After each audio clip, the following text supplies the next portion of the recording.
Hi, I am Dr. Bhushan, B2M Vet Care Hospital, Kukatpalli. Today I am here to share one important topic. The topic వచ్చేసి canine parvovirus. చాలా పెట్ పేరెంట్స్కి ఈ viral infection పైన అవగాహన ఉండదు. దీనికి ఏమేమి వేయించాలి అంటే ఎలా కేర్ తీసుకోవాలి ఈ వైరల్ ఇన్ఫెక్షన్ వచ్చినప్పుడు అని చెప్పేసి ఒక ఐడియా ఉండదు పెట్ పేరెంట్స్కి.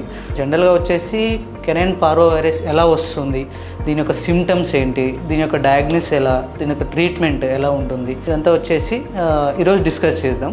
మెయిన్గా కెనైన్ పార్వోవైరస్ అంటే ఇది ఒక వైరల్ ఇన్ఫెక్షన్. మెయిన్గా అన్వాక్సినేటెడ్ డాగ్స్ ఇంకా వచ్చేసి లెస్ దాన్ 1 year ఏజ్ ఉన్న డాగ్స్కి చాలా ఈజీగా స్ప్రెడ్ అవుతూ ఉంటుంది. It's a very highly contagious viral infection that effects all the dogs mostly unvaccinated and less than 1 year of age. ఈ వైరస్ మెయిన్గా ఇంటెస్టైనల్ ఎపిథీలియం వాటిలో ఉంటుంది. ఇంకా వచ్చేసి కార్డియాక్ మజిల్స్ అంటే హార్ట్ మజిల్లో కూడా ఇది స్ప్రెడ్ అవుతుంది. దీంట్లో సిమ్టమ్స్ అంటే మెయిన్ ట్రాన్స్మిషన్ ఎలా ఉంటుందంటే త్రూ కంటామినేటెడ్ ఫీసిస్ అంటే ఇన్ఫెక్టెడ్ డాగ్ యొక్క ఫీసిస్ నుంచి ఇది వేరే డాగ్స్కి ఈజీగా స్ప్రెడ్ అవుతుంది. ఇంకా దీని యొక్క సిమ్టమ్స్ వచ్చేసి